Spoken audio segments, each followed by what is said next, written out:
Greatest night in the history of MMA by far. Yeah. There's nothing that's ever going to top this until something does. I don't think anything is ever going to top this, man. This was... I keep sitting back going, wow. Wow. Like literally just saying wow. When you've seen so much in your life, to sit there going wow, after wow. You can't smell. Can you? No, That's engaging. Holy shit! You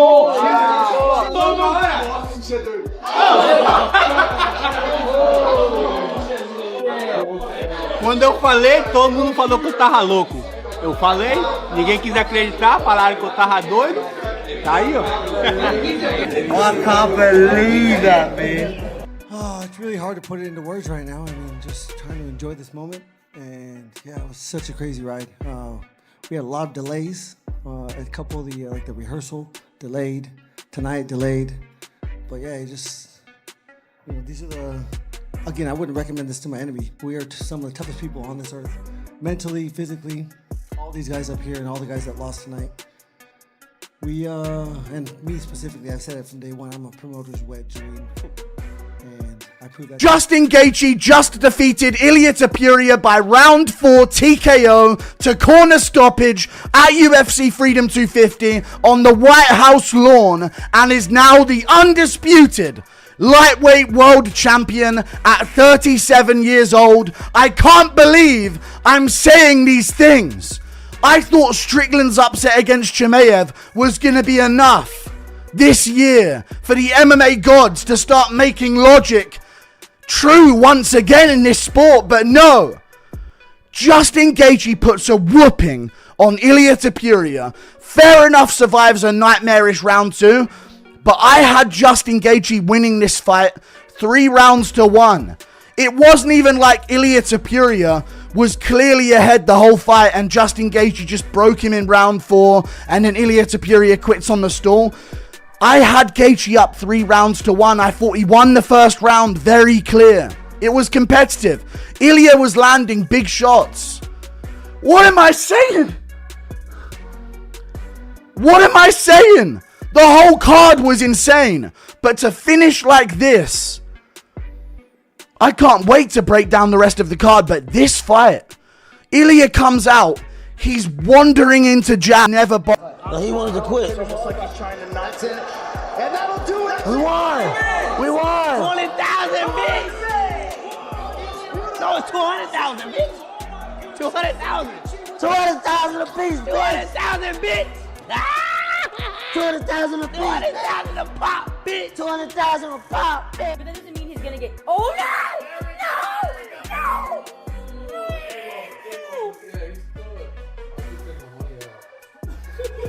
No, Alex!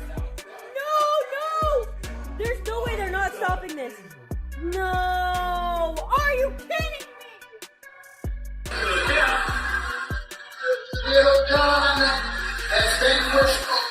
And then last thing I want to ask you about the co-main event, Cyril, obviously amazing performance. He comes out and says, man, give me that rematch with Tom Aspinall. We need to get that done. Obviously, we're not going to make fights tonight. But is there anything standing in the way of you making that fight right now? Do you feel comfortable that's a fight you can make happen?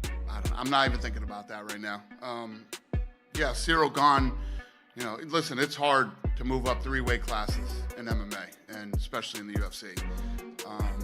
And Cyril looked great tonight. You know, the guy, we always say, he's a heavyweight that moves like a middleweight, and he definitely looked like one tonight. You know, we'll get back.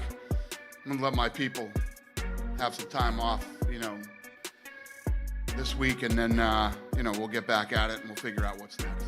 This is the second time you've claimed the interim heavyweight title. How much more satisfying was it doing it this time, given how in high regard Alex Pereira is and everybody talking about him potentially being the greatest of all time if he won this belt? Yeah, the first time it was, you see, I started my career really late and I was on my debut, but I did very well. I was really happy.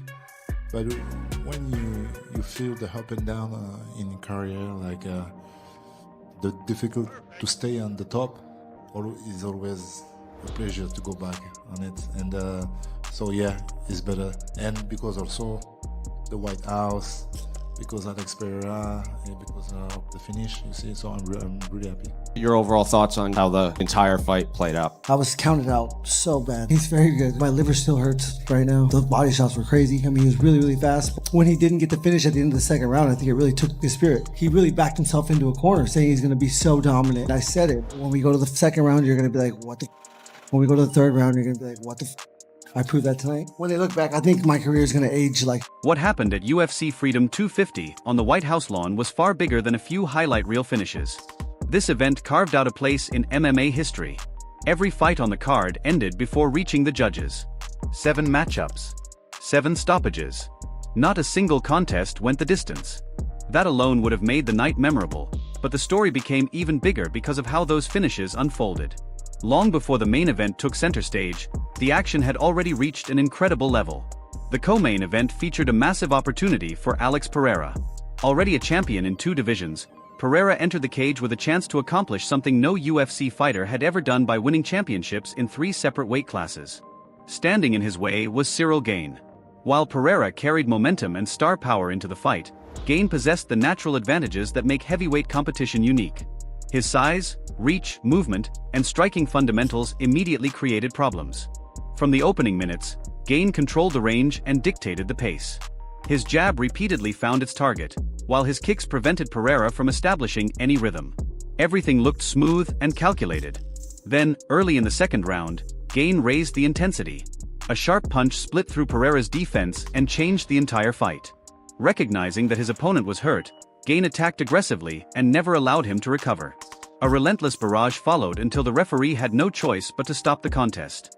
At just 1 minute and 27 seconds of round 2, Gane secured a dominant finish, retained interim heavyweight gold, and ended Pereira's quest for history.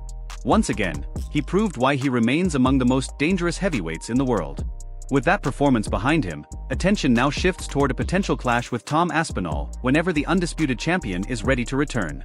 The momentum of the event continued when former bantamweight champion Sean O'Malley stepped into the cage against the surging Ayman Zahabi.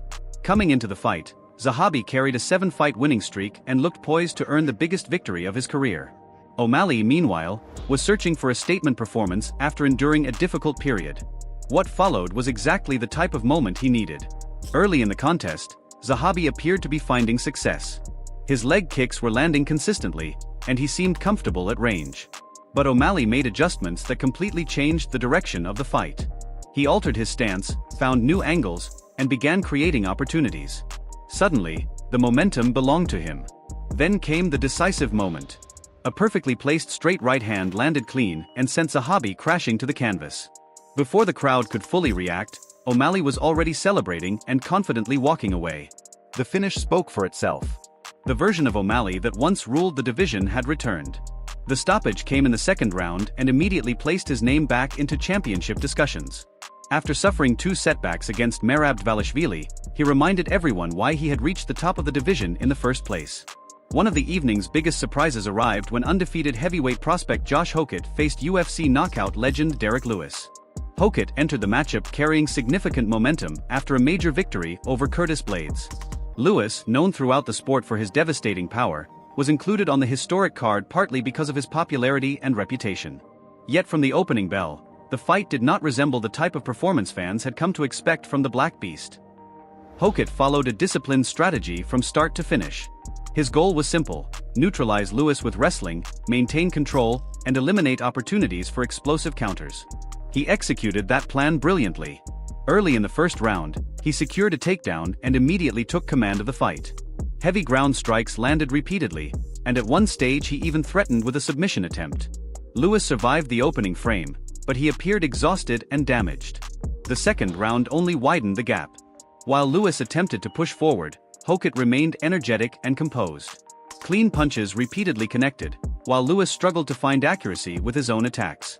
As the exchanges continued, Hokit steadily broke him down. Finally, Lewis collapsed under the pressure, bringing the fight to an end just 49 seconds into round 2. The victory marked the most important win of Hokit's career and pushed his undefeated record to 10-0. It also demonstrated what can happen when youth, athleticism, wrestling ability, and discipline combine against an aging veteran.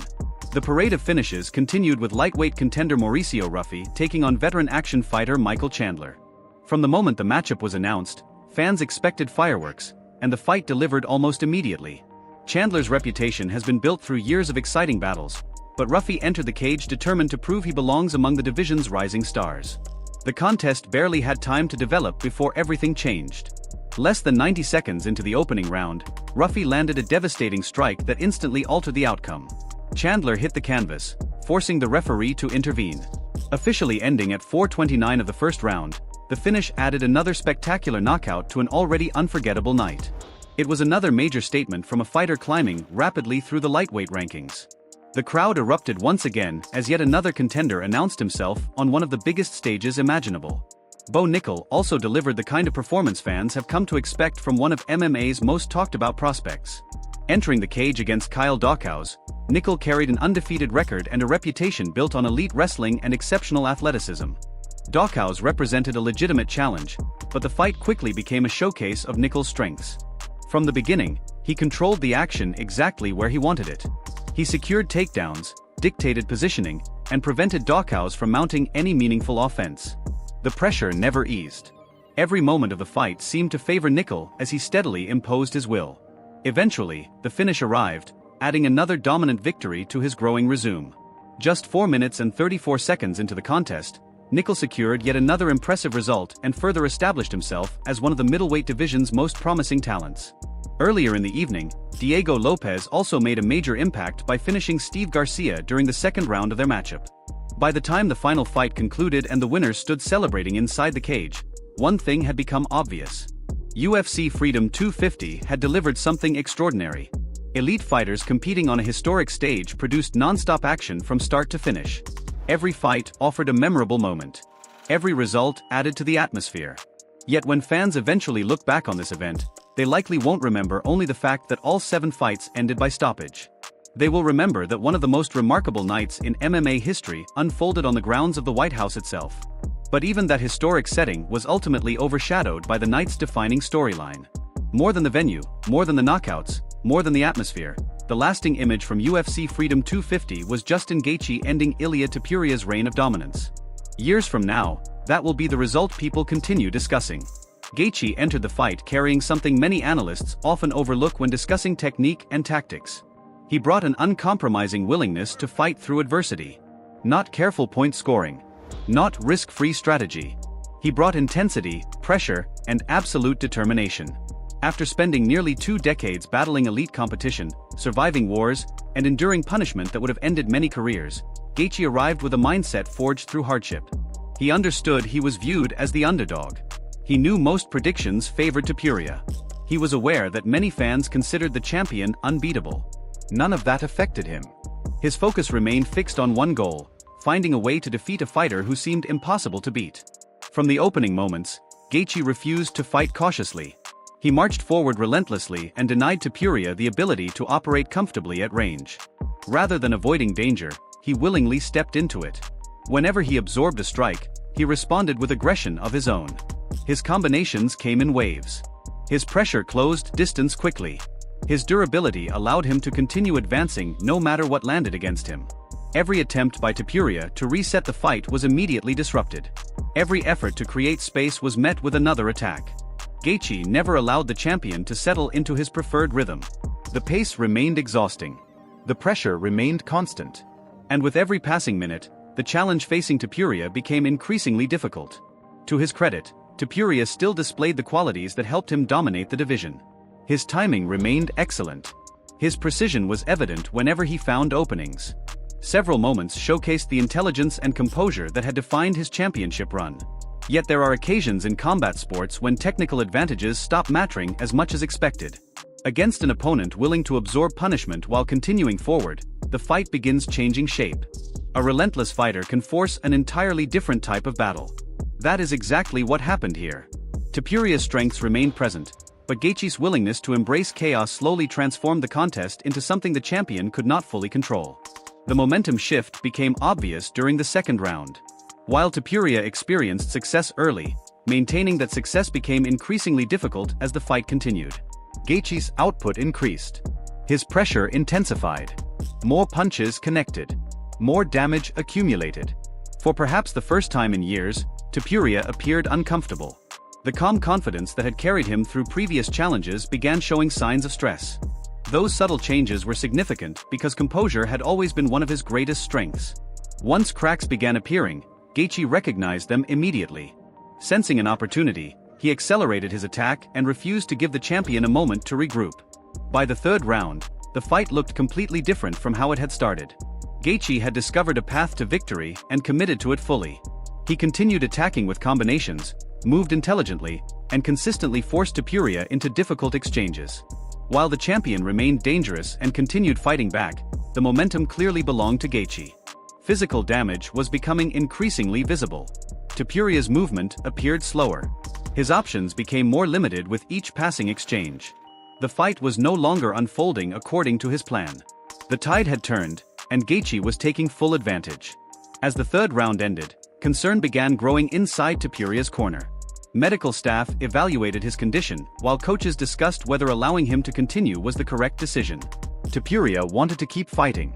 His determination never disappeared. But courage alone does not always justify moving forward. Sometimes protecting a fighter becomes more important than allowing him to continue.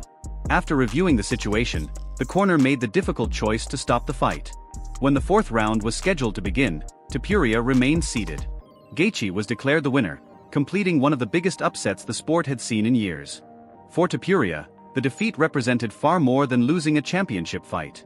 It marked the first time his aura of invincibility truly disappeared. Throughout his rise, he controlled opponents with precision, confidence, and mental strength. Against Gaethje, none of those advantages proved sufficient. His movement could not create enough separation. His striking could not discourage the pressure. His confidence could not stop the momentum shift.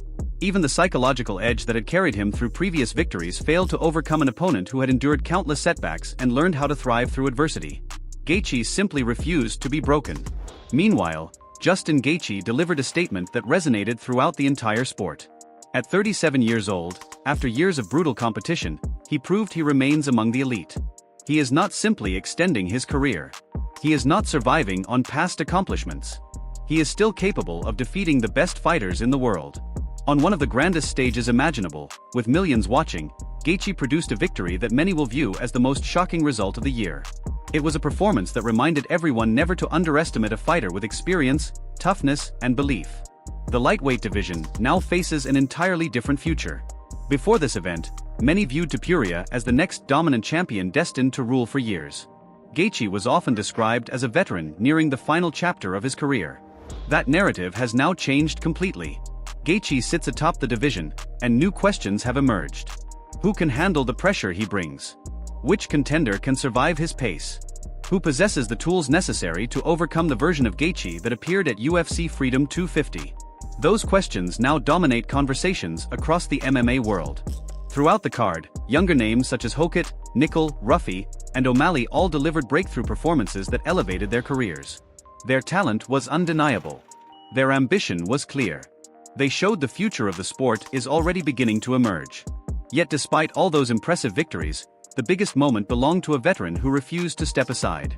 On a historic night at the White House, Justin Gaethje reminded everyone that heart, experience, and perseverance can still overcome youth, momentum, and expectation. When the dust settled, UFC Freedom 250 stood as one of the most dramatic events in recent memory. 7 fights ended in finishes. Every matchup delivered excitement. And at the center of it all stood a result few people predicted. The expected storyline never materialized. Instead, fans witnessed another example of why combat sports remain so unpredictable. A massive underdog shocked the world. A dominant champion was dethroned. Rising contenders announced their arrival. and the entire MMA community was left trying to process an unforgettable night that will be discussed for years to come. Now it's your turn to weigh in. Were you surprised by what unfolded throughout the event? Did you believe Gaethje had what it took to defeat Topuria, or were you convinced the champion would continue his dominance?